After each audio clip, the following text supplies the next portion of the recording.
दोस्तों, भगवान शिव के बारे में ऐसा कहा जाता है कि भगवान शिव त्रिलोक के आदि और अंत के देवता हैं, जिनके आगे दुनिया की सभी शक्तियां असफल हो जाती हैं। लेकिन क्या आपको मालूम है आखिर भगवान शिव का जन्म कैसे हुआ था?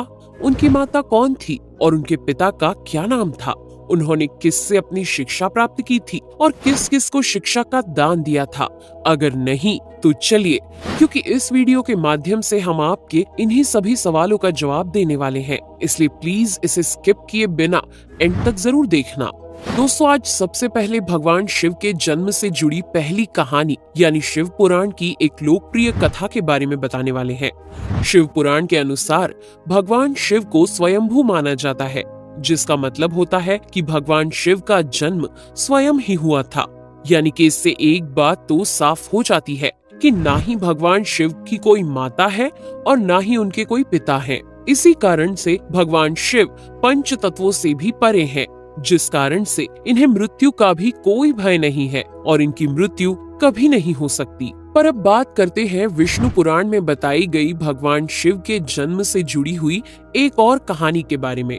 विष्णु पुराण में बताया गया है कि भगवान विष्णु के माथे से निकलने वाले तेज के कारण भगवान शिव की उत्पत्ति हुई थी और उनके नाभि से निकलते हुए तेज से कमल पर विराजमान ब्रह्मा जी का जन्म हुआ था। मगर दूसरी ओर भगवान विष्णु के जन्म के बारे में शिव पुराण में बताया गया है कि एक बार की बात है जब भगवान शिव अपने घुटने मल रहे थे और उनके घुटनों से निकलने वाले मैल से भगवान श्री विष्णु जी का जन्म हुआ था।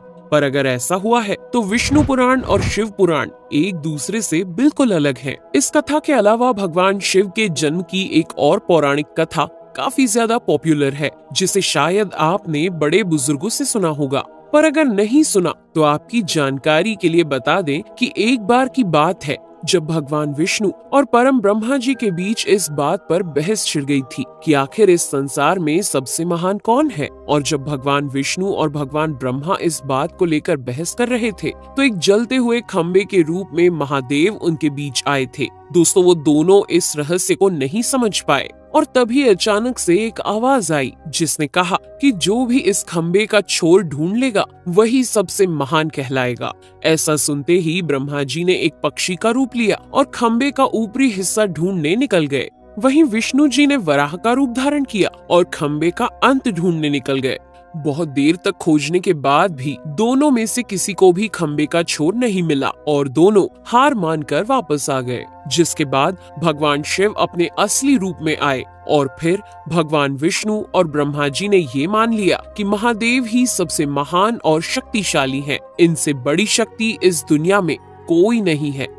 इसके साथ ही शिव पुराण में बताया गया खंबा इस बात को दर्शाता है कि ना ही भगवान शिव जन्मे थे और ना ही उनका कोई अंत है। और एक कारण तो यही है कि भगवान शिव को स्वयंभू कहा जाता है, यानी भगवान शिव का अंत है ही नहीं, वे अमर हैं।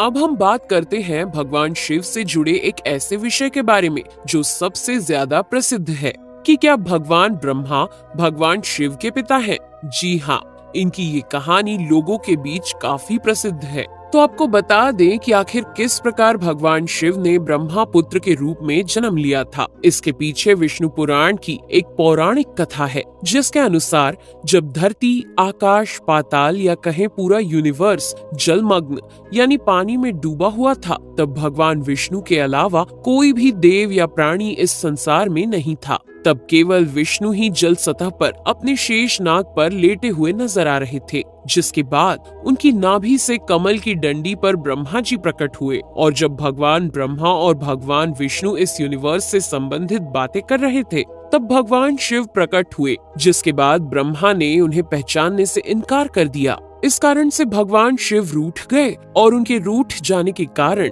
भगवान विष्णु ने उन्हें दिव्य दृष्टि प्रदान कर ब्रह्मा जी को भगवान शिव की याद दिलाई। जिसके बाद भगवान ब्रह्मा को अपनी गलती का एहसास हुआ और शिव से क्षमा मांगते हुए उन्होंने उनसे अपने पुत्र रूप में पैदा होने का आशीर्वाद मांगा। जिस कारण से भगवान शिव ने भगवान ब्रह्मा की प्रार्थना को स्वीकार करते हुए उन्हें ये आशीर्वाद दे दिया लेकिन इसके बाद जब भगवान ब्रह्मा ने इस सृष्टि की रचना शुरू की तो उन्हें एक बच्चे की जरूरत पड़ी और तब उन्हें भगवान शिव का आशीर्वाद ध्यान आया, जिसके लिए भगवान ब्रह्मा ने तपस्या की और बालक के रूप में भगवान शिव उनकी गोद में रोते हुए प्रकट हुए। आपको बता दें कि ये भगवान शिव का एकमात्र बाल रूप है। जब भगवान ब्रह्मा ने उनके रोने का कारण पूछा तो उन्होंने बताया कि उनका कोई नाम नहीं है। तब भगवान ब्रह्मा ने भगवान शिव का नाम रुद्र रख दिया, जिसका मतलब होता है रोने वाला। पर इसके बावजूद भी भगवान शिव चुप नहीं हुए, इसलिए ब्रह्मा ने उन्हें दूसरा नाम दिया। पर शिव को वो नाम भी पसंद नहीं आया और फिर भी वे चुप नहीं हुए। इस तरह शिव को चुप कराने के लिए भगवान ब्रह्मा ने भगवान शिव को 108 नाम दिए थे, जो रुद्र, शर्व, भाव, उग्र, भीम, पशुपति, ईशान और महादेव जैसे नाम थे। और शिव पुराण के अनुसार उनके ये नाम पृथ्वी पर लिखे गए थे। इसके बाद बात आती है श्रीमद् देवी महापुराण की। तो श्रीमद् देवी महापुराण में भगवान शिव की माता और पिता के बारे में बताया गया है। श्रीमद् देवी महापुराण के अनुसार देखा जाए तो एक बार जब भगवान नारद जी ने अपने पिता भगवान ब्रह्मा जी से पूछा कि इस सृष्टि का निर्माण किसने किया है, साथ ही भगवान विष्णु, भगवान शिव और आपके माता पिता कौन है, तब भगवान ब्रह्मा जी ने नारद जी को त्रिदेवों के जन्म के बारे में बताया। जो बताया वो वाकई चौंका देने वाली बात थी। दरअसल उन्होंने कहा कि देवी दुर्गा और शिव स्वरूप ब्रह्मा के योग से ब्रह्मा, विष्णु और महेश का जन्म हुआ था। यानी प्रकृति का रूप लिए माँ दुर्गा ही हम तीनों की माता है और ब्रह्मा यानी काल सदाशिव हमारे पिता है।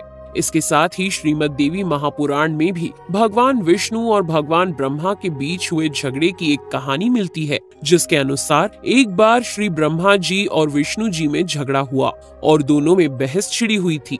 तब भगवान ब्रह्मा ने कहा कि सृष्टि को मैंने बनाया है और मैं ही प्रजापिता हूँ, जिसके जवाब में भगवान विष्णु जी ने कहा कि मैं आपका पिता हूँ, क्योंकि आप मेरी नाभि से निकले हुए कमल से पैदा हुए हैं। और धीरे धीरे कर ये बहस बढ़ती गई। दोस्तों, इसके बाद इन दोनों का झगड़ा सुनकर सदाशिव वहाँ पहुँचे और उन्होंने कहा कि पुत्रों, मैंने ही तुमको इस संसार को बनाने और इसे संभालने के केवल 2 काम दिए हैं। इसी प्रकार मैंने शंकर और रुद्र को संहार और तिरोगति के कार्य दिए हैं। इसके साथ ही उन्होंने कहा कि मेरे 5 मुख हैं। एक मुख से अकार, दूसरे मुख से उकार, तीसरे मुख से मुकार, चौथे मुख से बिंदु और 5वें मुख से नाद यानी कि शब्द प्रकट हुए हैं। उन्हीं 5 को एक साथ मिलाकर देखा जाए तो एक अक्षर ओम बनता है, जिसे आज हम सभी भगवान शिव के मूल मंत्र के रूप से जानते हैं। इतना कहने के बाद भगवान ब्रह्मा और विष्णु दोनों ही समझ गए कि भगवान शिव से ज्यादा शक्तिशाली इस दुनिया में कुछ भी नहीं है और दोनों ने भगवान शिव को प्रणाम किया और चले गए। चलिए दोस्तों, अब जब आप भगवान शिव के बारे में इतना तो जान ही चुके हैं, तो क्या आपको पता है कि आखिर भगवान शिव ने किससे शिक्षा प्राप्त की थी और उनके गुरु कौन थे? हम जानते हैं शायद ही इसका जवाब आप में से किसी को पता होगा, पर जिन्हें नहीं पता उन्हें बता दें कि भगवान शिव स्वयं इस संसार के गुरु माने जाते हैं, जिन्होंने इस संसार में गुरु शिष्य की परंपरा की शुरुआत की थी। लेकिन अगर सवाल आता है कि आखिर भगवान शिव किसके गुरु थे, तो आपको जरूर जान लेना चाहिए कि हिंदू धर्म के ग्रंथ कहते हैं कि ब्रह्मा जी और शिव जी इस संसार के सबसे पहले गुरु हैं, जिन्होंने गुरु शिष्य के इस रिश्ते की शुरुआत की थी। जहां भगवान ब्रह्मा ने अपने मानस पुत्रों को शिक्षा प्रदान की थी, वहीं भगवान शिव ने अपना ज्ञान केवल अपने 60 शिष्यों को दिया था। यानी भगवान शिव 60 शिष्यों के गुरु थे और वे जिन शिष्यों के गुरु थे उन्हें आज के समय में सप्त ऋषियों का दर्जा दिया गया है। तो दोस्तों, ये थे भगवान शिव के जन्म से जुड़े हुए कुछ फैक्ट्स, जो आपको कैसे लगे हमें कमेंट करके जरूर बताइए। साथ ही अगर आपको वीडियो पसंद आया हो तो इसे लाइक और चैनल को सब्सक्राइब करना बिल्कुल ना भूलें। धन्यवाद।